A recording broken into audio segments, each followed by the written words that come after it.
Health நேயர்களுக்கு வணக்கம். இன்னைக்கு நம்ம கூட Subra school of Yoga Coimbatore and சிகாகோல இருந்து டாக்டர் சுப்பிரமணியன் நாச்சியப்பன் நம்ம கூட இணைந்திருக்காரு. தொடர்ந்து நிறைய விஷயங்கள் அவர்கிட்ட பேசலாம். வணக்கம் சார். வணக்கம். எப்படி இருக்கீங்க? நல்லா சைகமா இருக்கேன். நீங்க எப்படி இருக்கீங்க? நானும் ரொம்ப நல்லா இருக்கேன். தொடர்ந்து மக்களுக்கு பயனுள்ள நிறைய தகவல்கள் கொடுத்துட்டு இருக்கீங்க. இன்னைக்கு நிகழ்ச்சியில எல்லாருக்கும் இருக்கக்கூடிய ஒரு மிகப்பெரிய பிரச்சனை என்ன அப்படின்னு பார்த்தீங்கன்னா, அந்த டயபெட்டிஸ் அப்படின்னு சொல்லக்கூடிய சர்க்கரை நோய் அப்படிங்கிறது தான். தொடர்ந்து நிறைய பேர் இதுல பாதிக்கப்படுறாங்க. பெரியவங்கல இருந்து குழந்தைங்க வரைக்கும் இதனால பாதிக்கப்படுறத நம்மளால பார்க்க முடியுது. இதை ரிவர்ஸ் பண்றதுக்கு நிறைய பேர் ட்ரை பண்றாங்க. இதை இயற்கை முறையில குணப்படுத்த முடியுமா? நிச்சயமா முடியும். இப்போ நான் ஒரு 3-4 டெக்னிக் சொல்லித்தரேன். அதை ஃபாலோ பண்ணீங்க அப்படின்னு வச்சுங்களேன். அதாவது அந்த அந்த ஹிஸ்ட்ரியிலேயே அவங்களோட ஃபேமிலி பேக்ரவுண்ட்லேயே ஜீன்லேயே ஹெரிடிட்டியாக அந்த டயபெட்டிஸ் சுகர் இருந்தாலும் அவங்களுக்கு வராது. இதை ப்ரிவென்ட் பண்ணலாம். அதே மாதிரி வராமல் பாதுகாத்துக்கலாம். டயபெட்டிக் இருந்தாலும் அவரோட சைட் எஃபெக்ட் இருக்குது பார்த்தீங்களா, அதையும் குணப்படுத்திடலாம். சம்மந்தப்பட்ட அந்த அண்ணன் தம்பி அக்கா தங்கச்சிமாங்கல்ல, டயபெட்டிஸ் வந்தால் உங்களுக்கு பிபி வரும், கொலஸ்ட்ரால் வரும், எல்லாத்தையுமே குணப்படுத்திடலாம். அதனால் ஏற்படக்கூடிய எல்லா பக்கவளையும் குணப்படுத்திடலாம். ஹார்ட் டிஷ்யூலேருந்து அவங்களுடைய கொலஸ்ட்ரால், அப்புறம் hypertension, low or high BP, அப்புறம் பிளட் ப்ரெஷர், அவங்களோட டைஜஸ்டிவ் இஷ்யூஸ் எல்லாமே, கான்ஸ்டிபேஷன், இதெல்லாம் சேர்ந்தது தான் டயபெட்டிக்கிறது. எல்லாத்தையுமே குணப்படுத்தக்கூடிய டெக்னிக் சொல்லித்தரேன். 3 டெக்னிக் இருக்குது. ட்ரை பண்ணி பார்க்கலாம். நிறைய பேர் பார்த்துருப்பாங்க, நிறைய பண்ணி பார்த்துருப்பாங்க. பட் இதை ட்ரை பண்ணி பார்த்துட்டாங்கன்னா அழகாக இதோட பலன்னு பார்த்தா ரொம்ப அற்புதமாக இருக்கும். But no side effects. எல்லோரும் பண்ணலாம். சிம்பிளாக இருக்கும். காயக்கல்ப ஜூஸ்னு பேர். காயக்கல்ப ஜூஸ்னால் எல்லாத்துக்குமே அந்த ஜூஸ் யூஸ் பண்ணலாம். முக்கியமாக நான் சொன்ன மாதிரி டயபெட்டிஸ், அந்த டயபெட்டிஸ் சேர்ந்த அந்த துணை நோய்கள் எல்லாத்துக்கும் பண்ணலாம். ஃபஸ்ட்டு பார்த்தா நெல்லிக்காய் எடுத்துக்கணும். ஒரே ஒரு நெல்லிக்காய் எடுத்துக்கணும். கம்ப்ளீட்டாக வெட்டி நல்லா கட் பண்ணி அந்த கொட்டையை எடுத்து வெளியே போட்டணும். அப்புறம் ஒரு கைப்பிடி கருவேப்பிலை, நல்லா சுத்தமான கருவேப்பிலை எடுத்து நல்லா வாஷ் பண்ணிவிட்டு ஒரு கைப்பிடி. அப்புறம் இஞ்சி, ஒரு ஒரு ஒரு இன்ச்சுக்கு இஞ்சி எடுத்துக்கணும். தோலை சீவிடணும். தோலை சீவி என்ன பண்ணணும், அந்த இஞ்சியை நல்லா இடிக்கணும். நல்லா இடிச்சிட்டு ஒரு துணியில் போட்டு புழிஞ்சிடணும். ஒரு சின்ன கப்பில் புழிஞ்சு வச்சிட்டோம்னா ஒரு 10 நிமிஷம் கழித்து பார்த்தா மேலே கீழே சுண்ணாம்பு தேங்கிடும், மேலே இஞ்சி தண்ணி இருக்கும். அது அப்புறம் பார்த்தா வில்வ இலை. வில்வ பார்த்தா ஒரு 9 பீஸ் இருக்கும் இலையில், 9-12 இருக்கும். ஏன்னா வில்வ ஒரு அற்புதமான மருந்து. அது மக்கள்கிட்ட என்ன போய் சேராத ஒன்று வில்வ இலை. எல்லோரும் கோயிலுக்கு போவோம், சிவன் கோயிலுக்கு போவோம், வில்வ இலையை வாங்குவோம், சாமி கும்பிட்டு வந்துடுவோம். ஒரு அம்மா சொன்னாங்க, அவங்க நல்லா பெயின், வயிற்று வலி, எல்லா டாக்டரும் பார்த்தாங்களாம். நான் அவங்கள கோயிலில் தான் பார்க்குறேன். அப்போ சொல்கிறாங்க, தம்பி இந்த மாதிரி வீடியோலாம் பார்த்துருக்கேன், நான் வலி பொறுக்க முடியல அப்படின்னாங்க. நான் சொன்னேன், என்ன வரேன், டெய்லி வரேன் கோயிலுக்கு, என்ன பண்ணுறீங்க, நல்லா வில்வ மாதிரி இருக்குது, பறிச்சு சாமி கும்பிட்டு போவோம் அப்படின்னா. ஒன்றும் செய்யாதீங்க, அதே வில்வ இலையை சிவனுக்கு வச்சு படைச்சிட்டு அதையே ஒரு கைப்பிடி எடுத்து நைட் தண்ணியில் போட்டுருங்க, நாளைக்கு காலைல குடிச்சிட்டு பாருங்கள் அப்படின்னு சொன்னேன்.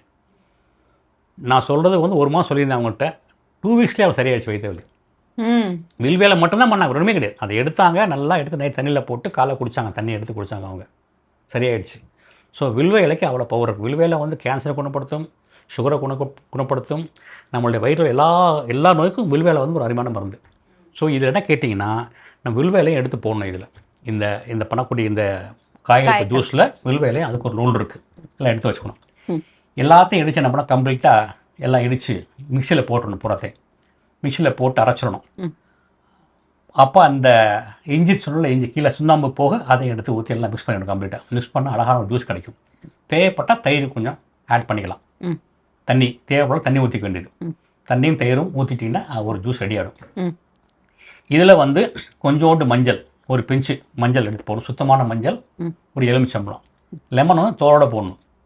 கொட்டையோட தோலோட போடணும் எலுமிச்சம்பழம். இது எல்லாமே சேர்த்து மிக்ஸி அரைச்சிட்டிங்கன்னா ஒரு ஜூஸ் ரெடி ஆகிடும். இது போட்டிருக்கோம், நெல்லிக்காய் போட்டிருக்கோம், அப்புறம் இஞ்சி, கருவேப்பிலை, வில்வ இலை, தயிர், மஞ்சள், அப்புறம் லெமன் எல்லாம் போட்டு அரைச்ச இந்த ஜூஸ். இதில் ஒன்றுக்கும் 1 பலன் இருக்குது. லெமன் எடுத்திங்கன்னா அதில் 100 பலன் சொல்லிகிட்டே போகலாம். கருவேப்பிலைக்கு அவ்வளோ இருக்குது, வில்வத்துக்கு அவ்வளோ இருக்குது, இஞ்சிக்கு அவ்வளோ இருக்குது, வலிகள் முதற்கொண்டு குறையும். இதில் இந்த ஜூஸை டெய்லி சாப்பிட்டாங்கன்னா ஃபஸ்ட்டு என்ன பண்ணிக்கன்னா, லைஃப் டைம் சாப்பிட அவசியம் கிடையாது. 21 நாள் சாப்பிட்டு ஒரு 2 நாள் கேப் கொடுத்து பார்க்கணும், மேடம் எப்படி அதை அப்சர்வ் பண்ணு பார்க்கணும்.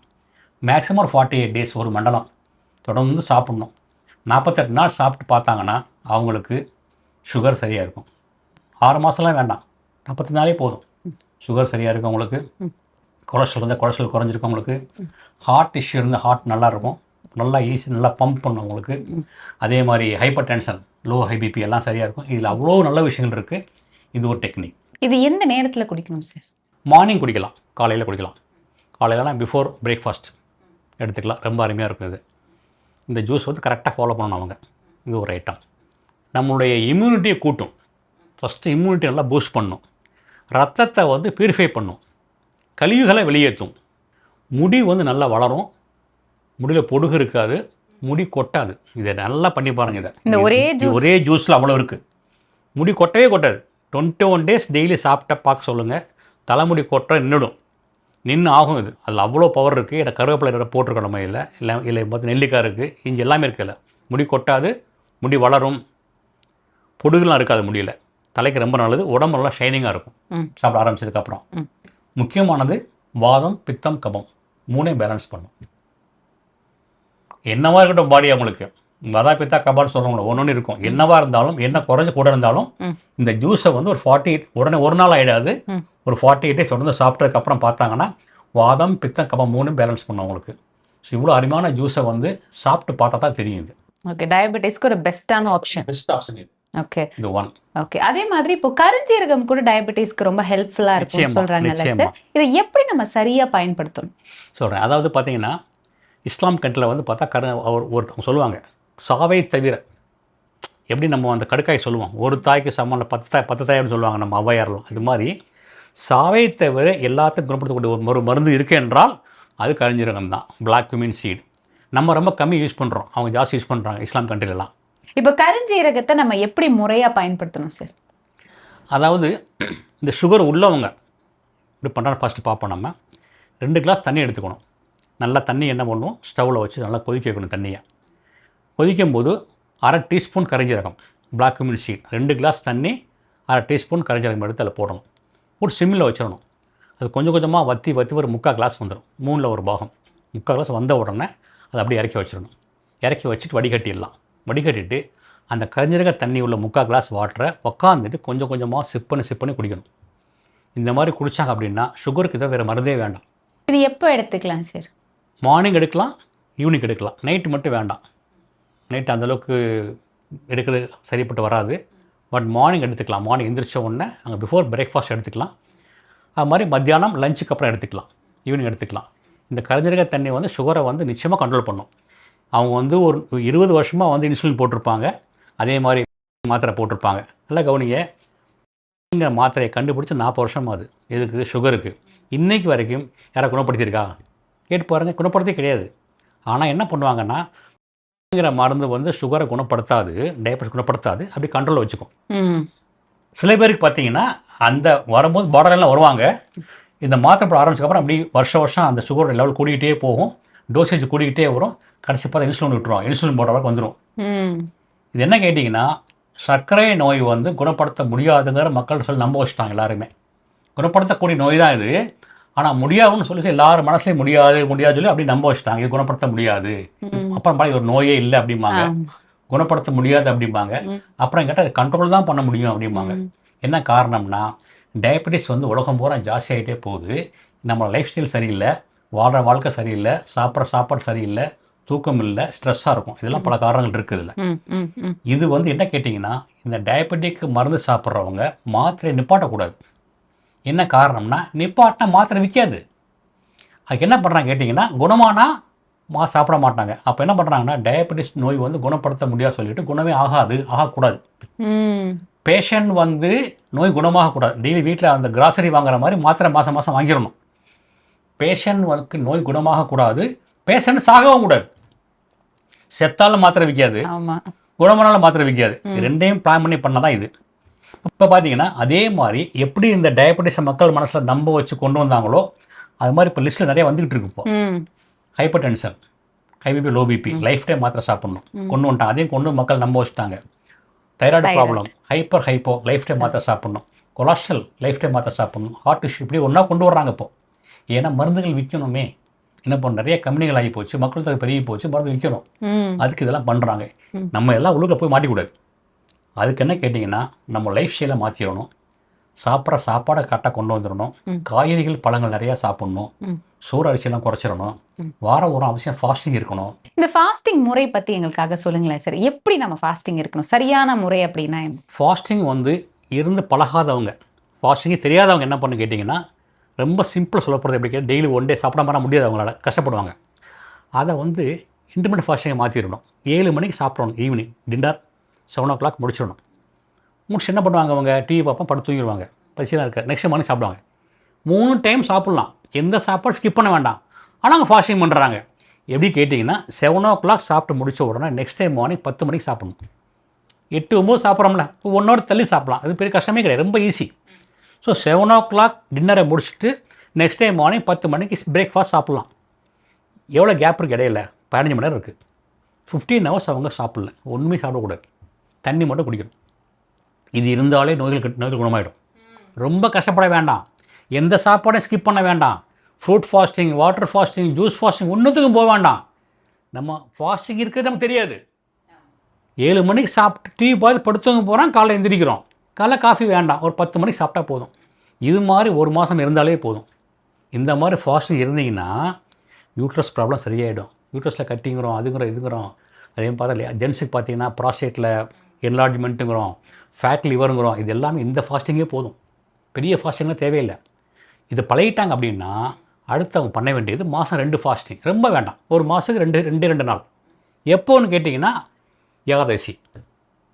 ஏன் ஏகாதசின்னு சொல்கிறோம்னா, ஏகாதசின்னு ஒரு சயின்ஸ், அது ஒரு சயின்ஸ் பிஹைண்ட் ஏகாதசி ஃபாஸ்டிங். என்ன கேட்டிங்கன்னா மற்ற மாதிரி கிடையாது ஏகாதசி. ஏகாதசி அன்னைக்கு இந்த முன்னோர்கள் ஏன் ஃபாஸ்டிங் வச்சாங்கன்னு பார்த்தீங்கன்னா, நம்மளோட கோள்களுடைய தாக்கம் ஜாஸ்தியாக இருக்குது பூமியில். அந்த கோள் தாக்கம் ஹியூமன் பாடியை வந்து எஃபெக்ட் பண்ணும். அப்போது நம்ம சிஸ்டம், டை சிஸ்டம், கிட்னி, லிவர், ஸ்பெயின், அது வந்து ரொம்ப வீக்காக இருக்கும். அன்றைக்கி சாப்பிட்ற எதோ உள்ளே போட்டாலும் அது டைஜஸ்ட் பண்ண ரொம்ப லேட் ஆகும், டைம் எடுத்துக்கும் அது. அப்போ என்ன பண்ணாங்க இவங்க, இன்றைக்கி சாப்பிடவே வேண்டாமே, இதுக்கு சிஸ்டம் வீக்காக இருக்குது, கோள் தாக்கம் நமக்கு ஜாஸ்தியாக இருக்குது, அப்போ சாப்பாடை அன்றைக்கி கட் பண்ணிவிடுவோம். என்ன பண்ணாங்க, ஏகாதசி ஃபாஸ்டின்னு கொண்டு வந்தாங்க. ஏகாதசி அன்னைக்கு வந்து சிஸ்டம் வீக்காக இருக்கனால சாப்பிடாம இருக்கிறது பெட்டர். ஏகாதசி அன்னைக்கு யாரெல்லாம் வந்து இன்புட் ஓவரோடு கொடுக்குறாங்களோ அவங்களுக்கு இந்த சொன்ன டயபெட்டிஸ் அது வரும், அவசியம் வரும். பல காரணங்கள் இருக்குல்ல, இதுவும் ஒரு காரணம். ஏகாதசி அன்னைக்கு நான்வெஜ் நைட்டு சாப்பிட்றது, 10 மணிக்கு சாப்பிட்றது, பகலில் சாப்பிட்றது, ஓவர் லோடு கொடுத்து அந்த ஃபேக்ட்ரி ஓட விடுறது. ஃபேக்ட்ரி ரெஸ்ட்டு தரணும், அன்றைக்கி ரெஸ்ட்டே கொடுக்காம ஓவரோடு கொடுத்தாங்கன்னா அன்றைக்கி நிச்சயமாக அவங்களுக்கு டயபெட்டிஸ் வரணும், டைஜஸ்டிவ் ப்ராப்ளம் வரும், belching problem, acidity problem, gastric problem, உப்புனா மாதிரி இருக்கும். இதெல்லாம் அன்றைக்கி சாப்பிட்டா தான் வரும். அதனால் ஃபாஸ்டிங் பண்ணுறது இருந்தால் ஏகாதசி அன்னைக்கு ஃபாஸ்டிங் பண்ண ட்ரை பண்ண சொல்லலாம். இந்த இன்டர்மீடியட் ஃபாஸ்டிங்க்கு அப்புறம் இது அடுத்த ஸ்டெப்பு. வாரம் வேண்டாம், ஒன்ஸ் இன் 2 weeks ஆச்சுங்களா. இங்கே பாருங்கள், இவங்க இருக்காங்க இஸ்கான் டெம்பிளில் இருக்காங்க, பார்த்துருப்பீங்க, இந்த ஹரே கிருஷ்ணா குரூப்பு. அவங்க எல்லாருமே டிவோட்டிஸ் பூராமே ஏகாதசி ஃபாஸ்டிங் ஃபாலோ பண்ணுறாங்க. அன்றைக்கி ஃபுல் டே துளசி தான் சாப்பிடுவாங்க, துளசி வாட்டர் தான். மார்னிங் ஆரம்பிச்சா ஃபுல் டே வாட்டர் தான் குடிப்பாங்க, துளசி தண்ணி தான் குடிப்பாங்க. அவன் நோயே இருக்காது. போய் கேட்பாருங்க நீங்கள். இந்த துளசி தண்ணியில் அப்படி என்ன இருக்குது சார்? துளசி வந்து ஒரு anti cancer, anti inflammatory, anti accident அவ்வளோ இருக்குது துளசியில். துளசி வந்து பெரிய மருந்து. இப்போ கோவிலில் தர்ற பொருளை பூரா மருந்து பொருள் தான். கோவிலில் தேங்காய் தர்றாங்க, வாழைப்பழம் தர்றாங்க, துளசி தர்றாங்க, இதெல்லாம் மருந்து பொருள் தானே. பொங்கல் கொடுப்பாங்க, பூரா பெப்பராக இருக்கும், பொங்கலில் மிளகாக போட்டிருப்பாங்க. கோயிலில் தர அவ்வளோ பொருளும் மக்கள், அதாவது நம்மளோட என்ன பார்த்தா பண்டைய காலத்தில் வந்து மக்களுக்கு வந்து சொன்னால் புரியாதுங்கிறதுக்காக எல்லாம் அது ஒரு சடங்காக கொண்டு வந்துட்டாங்க. 6 சுவை உணவு சாப்பிட சொல்கிறாங்க அவங்க, இப்படி தான் சாப்பிடணும் ரூல் கொண்டு வந்தாங்க அவங்க. எல்லாமே வந்து ஒரு சயின்ஸ். இப்போ பொதுவாக பார்த்தீங்கன்னா நம்ம என்ன பண்ணுறோம் கேட்டிங்கன்னா, லேடிஸ் காலில் மிஞ்சி போடுறோமா போடலையா, 2 மெட்டி போடுறோம் 2வது விரலில். என்ன காரணம் நினைக்கிறீங்க? யூட்ரஸ் பிரச்சனை வராது. யூட்ரஸ்க்கும் அந்த காலில் உள்ள அக்குப்ரெஷர் பாயிண்ட் இருக்குது. காலில் போகிற மிஞ்சி உரச யூட்ரஸ் வந்து ஈஸியாக அவங்க குழந்தை பிறக்கும். அதுதான் காரணம். நிறைய பேர் காரணமே தெரியாமல் யூஸ் பண்ணுறாங்க. காது குத்துறோம், எது குத்துறோம் நம்ம, இதே தான். இப்போ என்ன பண்ணுறோம், காதை பிடிச்சி இழுத்து சூப்பர் பிரெயின் யோகான்னு அமெரிக்காவில் பண்ணுறான், நம்ம பார்த்து பண்ணிகிட்டு இருக்கோம். இந்த காதை பிடிக்கிறோம், இழுக்கிறோம், இப்போ கையை கிராஸ் பண்ணுறோம், இழுக்கும் போது அக்குப்ரெஷர் பாயிண்ட் இது கீழே இறங்குது. அப்போது இந்த பாயிண்ட் வந்து ஸ்டிமுலேட் ஆகுது. ரைட் சைடு ஹோலில் வந்து பிடிச்சி இழுக்கும்போது ஸ்டிமுலேட் லெஃப்ட் பிரெயின் லாஜிக், இங்கே இழுத்தா க்ரியேட்டிவிட்டி. 2 பிரெயினையும் நம்ம வந்து வி ஆர் பேலன்சிங். அதுதான் இந்த சூப்பர் பிரெயின் யோகான்னு சொல்கிறது. எக்ஸேல் பண்ணி உட்காரோம், நீங்கள் எந்திரிக்கிறோம். தோப்பு காரணம். எல்லாத்துக்கும் ஒரு சயின்ஸ் இருக்குது. கால் போய்ட்டு சொல்லுவாங்க. அப்போ பார்த்தீங்கன்னா வீட்டில் நிறைய பேர் இருப்பாங்க, கால் மேலே கால் போட்டு உட்காராதப்பா, தாத்தா வர்றாங்க அப்படிம்பாங்க. ஏன்னா பெரியவங்க இந்த வீடு அது. அவள் என்ன பண்ணனா, அந்த வீட்டு பொண்ணும் பையன் கால் மேலே கால் போட்டு உட்காரவே முடியாது கடைசி வரைக்கும். பெரியவங்க எப்போவுமே இருப்பாங்க, பெரியவங்க இப்போ இல்லை. கால் மேலே கால் போட்டு லேடிஸ் உட்காடுறாங்க, குழந்தை பிறக்க மாட்டேங்குது. இது எப்படி சார் கனெக்ஷன்? கால் மேலே கால் போட்டால் பெல்விக் ஸ்ட்ரக்சரே மாறுதே. பெல்விக் போன் இருக்குல்ல, எப்படி உங்களுக்கு இந்த காலத்துக்கு போட்டு பாருங்கள், அப்படி இந்த ஸ்ட்ரக்சரே மாறுது. யூட்ரஸ் அடி வாங்குது. இப்படி போட்டு உட்காந்தாங்கன்னா அதே 10 நிமிஷம் திருப்பி மாற்றி போட்டு உட்காரணும். இவங்க உட்கார மாட்டாங்க. ஒரு காலப்போட உட்காந்து பாரு போயிடுவாங்க, எந்திரிச்சு போயிடுவாங்க. இப்படி இருக்கும் அது. பெலி ஸ்ட்ரக்சர் மாறும் போது இந்த ஸ்பைன் அலைன்மெண்ட்டு மாறிடும். பேக் பெயின் வரும் அவங்களுக்கு, சும்மாவே பேக் பெயின் வரும். கோயிலுக்கு போகிறோம், நம்ம நல்லா கவனிங்க, கோயிலுக்கு போகிறோம். ஆண்கள் பெண்கள் கோயிலில் சிவன் சாமி நேரம் உழுந்து கும்பிட்றாங்க. எப்படி கும்பிட்றாங்க? அஷ்டாங்க நமஸ்காரம், பஞ்சாங்க நமஸ்காரம். 8 அங்கங்கள் தரையில் படுத்து உழுந்து கும்பிட்றோம் நம்ம ஆண்கள். லேடிஸ் என்ன பண்ணுறாங்க? வயிறை மடித்து வச்சு உழுந்து கும்பிட்றாங்க. அப்போ கூட யூட்ரஸை அந்த குழந்தைய சுமக்கூடிய அந்த யூட்ரஸ் தரையில் படக்கூடாதுன்னு சொல்கிறாங்க அவங்க. முட்டி போட்டு தான் பண்ணுறாங்க. அது கூட ஒரு சப்போர்ட் கொடுத்து பண்ணுறாங்க அவங்க. ஸோ இந்த அளவுக்கு யூட்ரஸ்க்கு அவங்க மதிப்பு கொடுக்கும்போது காலில் கால் போட உட்காரும்போது யூட்ரஸ் வந்து கொஞ்சம் ட்விஸ்ட் ஆகுது. இதெல்லாம் குழந்தை பிறக்காத காரணம். மூக்குத்தி குத்துலேருந்து காலை தோடு போகிறது, காலை மிஞ்சி போகிற வரைக்கும் சயின்ஸ் இருக்குல்ல இங்கே. அதே மாதிரி எல்லாத்துக்கும் ஒரு காரணங்கள் காரியம் இல்லாமல் இருக்காது. முந்தி காலில் பார்த்தீங்கன்னா ஒரு வீட்லேயும் வடிச்ச கஞ்சி ஊற்றும் தெரியுமா உங்களுக்கு? வச்சு அதை எடுத்துகிட்டு மாட்டுக்கு வைப்போம் நம்ம. அந்த சோறை சாப்பிட்டோம். அன்னைக்கு சுகர் இருந்துச்சா? கிடையாது. ரோட்டில் உப்பு ஊற்றிருப்போம். இப்போ பழைய காலம் உப்பு வைப்போம். அன்னைக்கு நம்ம தைராய்டு இருந்துச்சா? தைராய்டே கிடையாது. இதெல்லாம் எப்போ மாறுனுச்சோ அப்புறம் பார்த்தா பிளாஸ்டிக். நம்ம பிளாஸ்டிக்காக யூஸ் பண்ண கிடையாது. நமக்கு யாரும் கேன்சரே கிடையாது. இப்போ என்ன பண்ணுறோம்? நிறைய பிளாஸ்டிக் யூஸ் பண்ணுறோம். எல்லாமே பிளாஸ்டிக் தான்.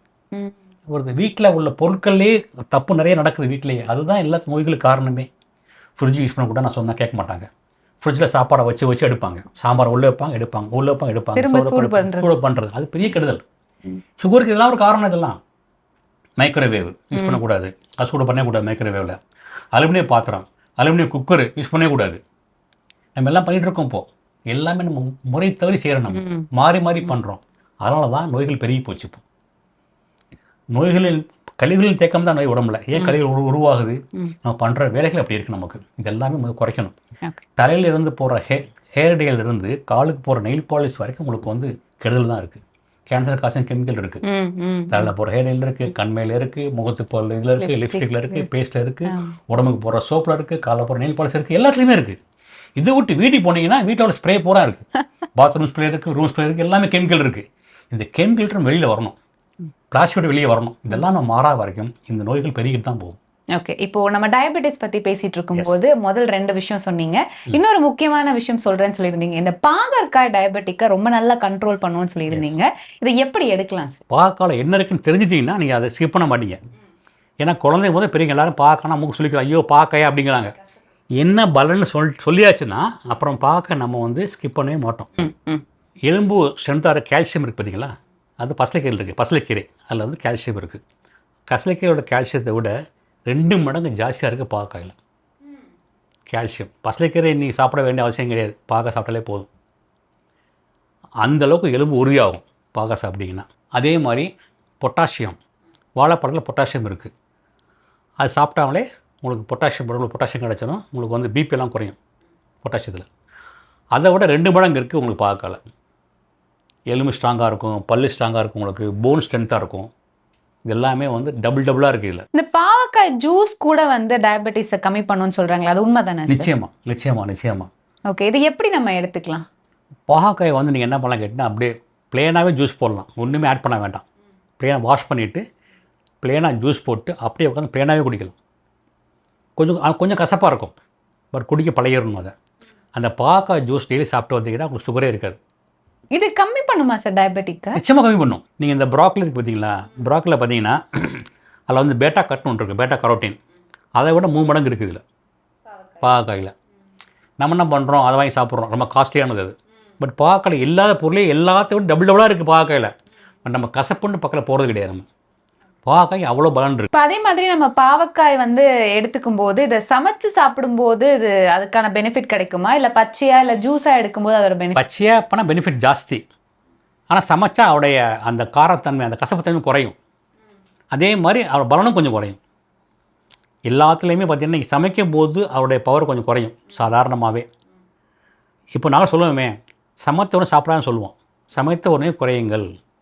சமைக்கிற உணவுனால தான் நோயே வருது. வயிறே உயிர். வயிறில் போகிற எந்த பொருளை நம்ம போட்டாலும் அதுதான் அவருடைய ரியாக்ஷன் தான் நோய். ஸோ காய்கறி, பழங்கள், கீரைகள் இதெல்லாம் சாப்பிட்டதுக்கப்புறம் நல்லா இருப்போம். சமைக்கிற உணவு குறைச்சிக்கிட்டே வரும். நம்ம ஒரு நாளைக்கு ஒரு டைமாக நீங்கள் அன்குக்கூடு போட்டு சாப்பிடணும். அந்த லிஸ்ட்டில் நீங்கள் பார்க்க இவ்வளோ கொண்டு வந்துடலாம். அன்குக்கூடு போட்டு சாப்பிட்றீங்களா, ஒரு நாளைக்கு ஒரு டைம் சாப்பிட்றீங்களா, அதில் பாக்க ஜூஸ் கொஞ்சம் 1/4 கிளாஸ் எடுத்துக்கலாம். பாகக்காய், கேரட் இப்படி எல்லாமே கலந்து சாப்பிடணும். அது சமைக்காத உணவு. அதில் பாகக்காய் அவசியம் கொண்டு வந்துடும் நீங்கள். பட் பாகக்காய் நைட் சாப்பிடக்கூடாது. ஏன் சார் அப்படி? ஜீரணம் ஆகாது, பச்சை பொருள் அது. நைட் வந்து பாகக்காய், கீரை எந்த கீரை நைட் ஆகாது, ஜீரணமாக லேட் ஆகும். சூரியவாசி கிடையாது நமக்கு, சன்லைட் கிடையாது நமக்கு. தயிர் சாப்பிடக்கூடாது. அதே ஒன்று சேரும் போது உள்ள காம்பினேஷன் மாறிட்டே இருக்கும். தயிர் மீன் சாப்பிடக்கூடாது. அது மாதிரி நைட்டு வந்து பாகக்காய் வேண்டாம். பாகக்காய் காலைல சாப்பிடலாம். எந்திரிச்ச உடனே காஃபி மேலே பாகக்காய் சாப்பிடலாம். சுகர் உள்ளவங்க நல்லா குறையும். சுகருடைய இது குவான்டிட்டி நிச்சயமாக குறையும் உங்களுக்கு. இந்த அருகம்புல் ஜூஸ் கூட குறைக்கும்னு சொல்கிறாங்க. குறைக்கும். அருகம்புல் ஜூஸ் எல்லாருக்குமே அது சேராது. எந்த பச்சை பொருளுமே எடுத்துடும் சாப்பிடக்கூடாது. போய் நாங்கள் சொல்லுவோமே, இந்த கரிஞ்சீரகம் பார்த்தீங்களா, சாப்பிட்டா உடம்பு ஹீட் ஆகுமாங்க. நான் சொல்ல முதல்ல கரிஞ்சீரகத்தை எண்ணி 5 பீஸ் 5 பீஸ் எண்ணி தண்ணியில் போடுங்க நைட்டு. நெக்ஸ்ட் டைம் மார்னிங் குடிக்க சொல்லுவோம். நல்லா இருக்குங்க. அடுத்த நாள் 6 பீஸ் போடுங்க, 7 பீஸ் போடுங்க. ஒரு வாரத்தில் 2 வாரத்தில் அவங்களுக்கு ஒரு 1/4 ஸ்பூன் போட்டுடலாம். கொஞ்சம் கொஞ்சமாக இன்ட்ரடியூஸ் ஆட் பண்ணணும். அப்போ வந்து கிராஜுவலாக கூட்டமும் உடம்பு அதை அக்செப்ட் பண்ணிக்கும். எடுத்தோன்னு 1/2 டீஸ்பூன் போட்டிங்கன்னா லூஸ் மோஷன் போகும். ஏன்னா பாடிக்கெல்லாம் புதுசாக இருக்கும். அதெல்லாம் எந்த புதுமையான பொருளை உள்ளே விடும்போது கொஞ்சம் கொஞ்சமாக ஆட் பண்ணணும். அதே மாதிரி தான் இதுவும் பாகக்காயும். திடீர்னு பாகக்காய் நல்லதுன்ட்டு நம்ம சாப்பிட்டா வச்சுங்க, அது வந்து உடம்பு கெடுதல். அமைதிங்க. அது விஷம், எல்லா விஷயம் தான் வச்சுங்க.